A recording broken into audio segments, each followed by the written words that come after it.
The first revelations did not explode in a war zone. They arrived in hearing rooms under bright television lights, where senators unboxed decades of secret programs that had quietly trespassed on American rights.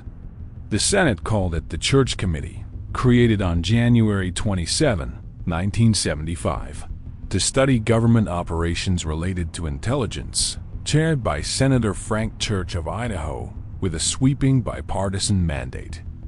The committee probed the Central Intelligence Agency, the Federal Bureau of Investigation, the National Security Agency, and even the Internal Revenue Service, asking a hard question with constitutional weight: who had been watching the watchers?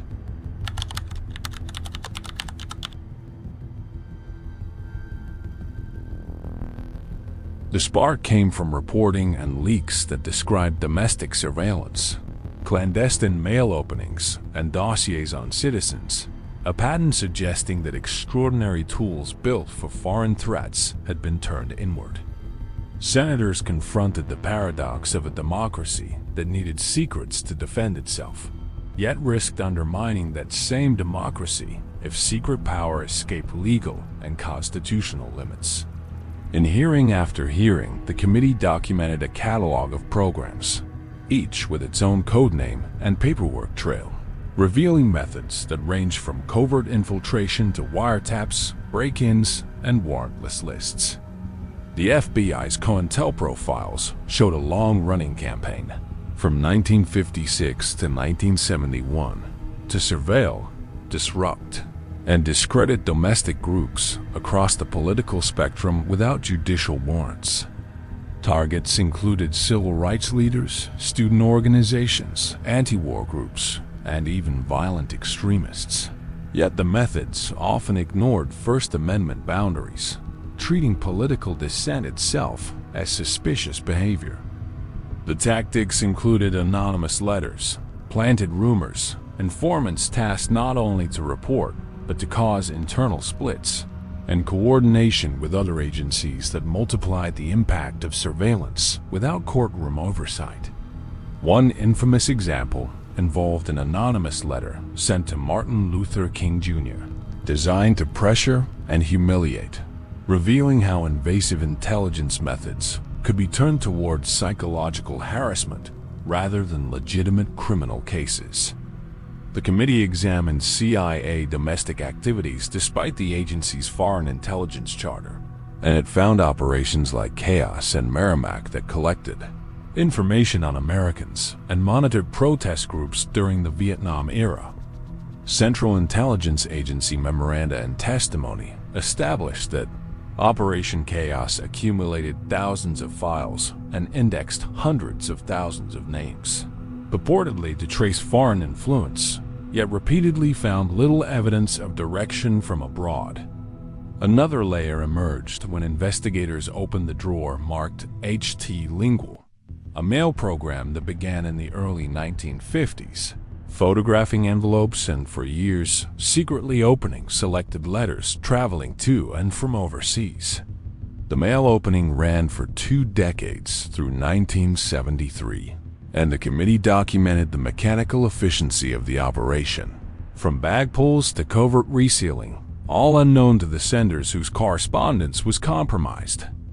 The NSA disclosures added a quieter but sweeping story: Project Shamrock and the related watch list activity called Minaret, which gathered massive quantities of international telegrams and flagged the names of designated Americans. Western Union and other carriers provided daily microfilm or copies, and analysts assorted communications for distribution to other agencies, a pipeline that operated for decades without individualized court orders. Names on watch lists included public figures like Muhammad Ali and Martin Luther King Jr., alongside journalists and citizens, revealing a broad net that blended national security concerns with domestic political scrutiny. The committee pressed witnesses on the legal basis for such watch lists, and the answers consistently returned to executive directives, historical habit, and secrecy, not to statutory warrants or adversarial judicial review. While those surveillance programs mapped domestic life, another set of CIA programs mapped the mind, summarized under MKULTRA and related projects, where unwitting subjects were dosed or experimented upon to study behavior and control. Surviving documents and sworn testimony established that hallucinogens were administered to some without informed consent, that safe houses were used for observation, and that key files were destroyed in 1973. The Church Committee did not rely on rumor. It relied on declassified memoranda, Inspector General reports, sworn witnesses, and parallel inquiries like the earlier Rockefeller Commission that had already cracked open the door. Investigators also confronted the CIA's family jewels, a compendium prepared inside the agency that listed sensitive or improper activities, including surveillance of dissidents, mail openings, and contacts with assassination plots abroad. Assassination plotting against foreign leaders, including efforts targeting Fidel Castro and Patrice Lumumba, forced the committee to ask whether covert action had crossed a fundamental moral and policy line in American governance. Witnesses described poison devices, exotic delivery concepts, and collaborations with intermediaries, while the record showed shifting approvals and denials. But the overall pattern made lawmakers move toward an explicit legal prohibition. The White House watched these hearings closely because reforms would reach the Oval Office, and the record shows a succession of executive orders that began to define clear bands and procedures for intelligence activities. In 1976, President Gerald Ford issued Executive Order 11905, which, among other directives, forbade political assassination and sought to tighten oversight of intelligence operations under clearer guidelines. The committee's work did not end with dramatic headlines. It ended with recommendations, pointing to permanent congressional oversight, legal frameworks for surveillance, and public accountability through periodic reporting. The Senate and House created standing intelligence committees, and they began a new routine of briefings, notifications, and budget reviews that did not exist in an institutionalized way before the Year of Intelligence. The culmination on surveillance power arrived in 1978, when Congress passed the Foreign Intelligence Surveillance Act, creating a specialized court and requiring warrants for certain categories of national security wiretaps. FISA aimed to move secret monitoring from executive habit to judicial authorization, placing a judge between the wire and the citizen, while preserving classified processes through sealed applications and protective procedures. The committee also addressed the Internal Revenue Service's role in information sharing and political files, urging boundaries so tax enforcement would not become a backdoor for intelligence targeting of lawful advocacy. Behind these structural reforms lay thousands of pages of findings, describing how directives, memoranda, and interagency committees can slowly shift missions, eroding the line between foreign adversaries and domestic opposition. The Church Committee did not argue that intelligence was unnecessary. It argued that the collection and covert tools that protect a nation must be subordinated to law, oversight, and narrowly tailored purposes. The hearings placed victims and officials under the same lights, hearing from activists surveilled for speech and from officers who believed they were following orders crafted in an atmosphere of urgency and secrecy. The record shows that many programs began during periods of perceived crisis, from early Cold War fears to the turmoil of the 1960s. But emergency habits tend to outlive the emergencies that justify them.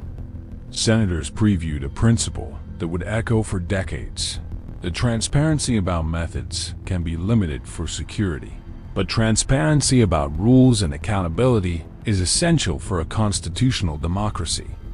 The committee's public reports documented the scale of mail interception, the breadth of watch lists, and the logic of domestic undercover work, always asking whether the intrusion was targeted, lawful, and necessary. Their work also captured institutional lessons, such as the incentives that lead agencies to collect for collection's sake, to retain data longer than needed, and to repurpose tools once built for narrower threats. They examined how corporate cooperation can extend state capacity quietly, as with telegraph companies in the Shamrock era, reminding the public that private infrastructure often forms the spine of intelligence access. The documents showed that the earliest watch lists sometimes began with foreign names and later added Americans, as program scopes drifted, making mission creep a definable and documented pattern in national security history. The committee studied how internal checks had failed, where Inspector General reports were too narrow, where legal counsel was sidelined, and where classification insulated questionable conduct from external review. It recorded that in Operation Chaos, even negative findings about foreign control did not immediately shut down domestic collection, because bureaucratic momentum and political pressure can keep systems running past evidentiary purpose. The COINTELPRO files detailed operations designed to provoke factionalism, to plant falsehoods, and to create fear. Techniques fundamentally different from traditional criminal investigations tied to probable cause and indictable acts. The committee tracked how these techniques damaged trust within communities and eroded confidence in legitimate law enforcement, because communities often cannot distinguish between policing crime and policing belief. The MKULTRA record showed ethics breached at their foundation, where informed consent was absent, where human subjects were treated as variables, and where documentation gaps later forced Congress to reconstruct the truth. The senators concluded that secrecy can protect sources and methods, but it cannot excuse violations of human dignity or constitutional protections, and they wrote that principle plainly into their recommendations. Their findings led to annual reporting structures, to rules on Attorney General approvals, and to an expectation that Congress must be briefed on significant covert actions, anchoring oversight in procedure, not personal trust. The reforms did not end debate, because new technologies and global threats kept changing the surveillance landscape. But the Church Committee forced each generation to measure programs against explicit standards.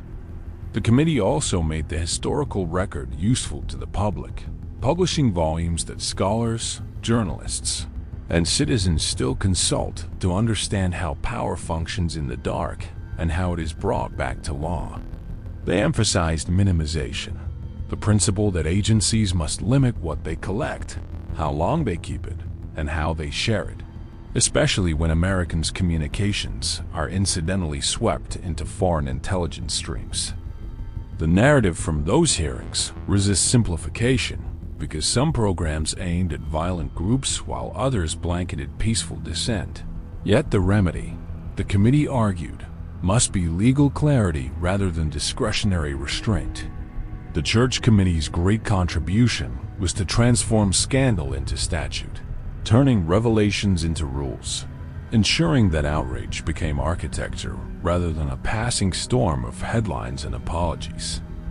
The public record shows that leaders across administrations had varying knowledge and involvement, but the committee insisted that constitutional limits apply regardless of the occupant of the Oval Office or the partisan climate.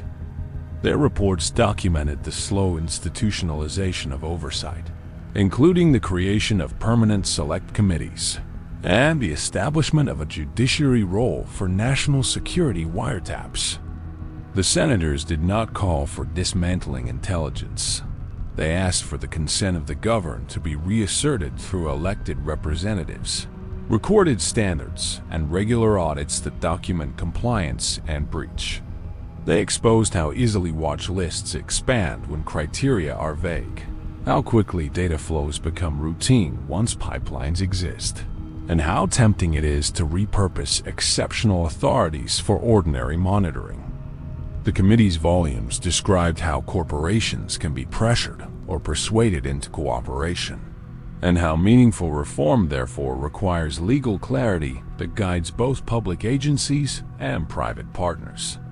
Their investigation tied history to doctrine, showing that rights erode not just through dramatic usurpation, but through incremental adjustments, exemptions, and secret memos that quietly redraw the line. The work in 1975 and 1976 did not close the book on surveillance, but it wrote a chapter that still disciplines debates about warrants, metadata, selectors, and the balance between liberty and security. The hearings remain relevant because technology has grown more capable than telegraphs and mailrooms. Yet the question persists: how to preserve a free society when its strongest tools are built to operate out of sight.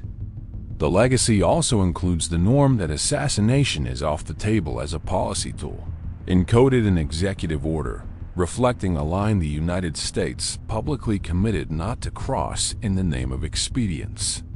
The committee helped standardize Attorney General guidelines for domestic intelligence investigations, pushing the FBI toward clearer thresholds and audited processes that distinguish protected speech from criminal predicate. These reforms have been contested and amended over time, yet the baseline expectation of oversight, warrants, and minimization remains traceable to the committee's patient excavation of paper trails and sworn testimony. The Church Committee taught that democracies can correct course without discarding necessary secrecy if the people's representatives demand documentation, define boundaries, and enforce remedies for violations. Its hearings placed names, dates, and procedures into the public record, proving that evidence, not rumor, is the way to judge national security policy, and that accountability can coexist with operational need. The story is not about heroes and villains. It is about systems that drift when urgency outruns law, and about institutions that pull them back with sunlight, statutes, and sustained political will. The Church Committee remains a warning that powerful tools invite overreach, and a reassurance that constitutional government can reassert control through process, precedent, and the courage to write rules in public view. The senators ended with a simple insight that still resonates: that freedom is not a default setting. It is a discipline requiring constant maintenance, clear lines, and trustworthy mechanisms for redress. The archive they left behind serves as both a mirror and a map, reflecting past abuses while guiding future policymakers toward proportionality, precision, and the humility to accept oversight. In a century defined by networks and data, the committee's greatest sentence remains implied: that the tools we build to protect the country must never be allowed to silently rewrite the Constitution they defend.